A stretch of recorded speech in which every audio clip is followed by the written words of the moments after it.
Hargailah orang-orang yang menyayangimu dan selalu ada setia di sisimu. Siapapun jangan kau pernah sakiti dalam pencarian jati diri dan semua yang kau impikan juga masa pemimpi.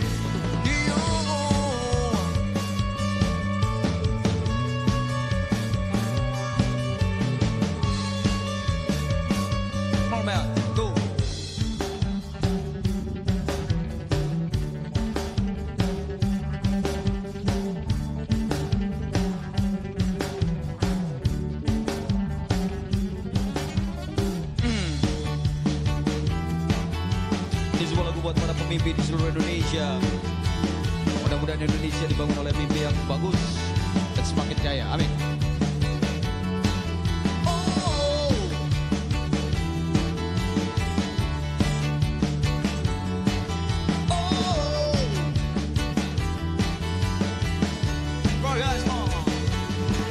Kita telah berjanji bersama taklukkan dunia ini, menghadapi segala tantangan bersama.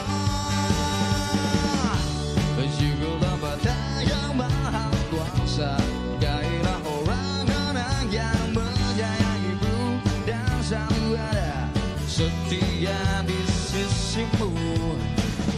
Siapapun jangan kau pernah sakiti dalam pencarian.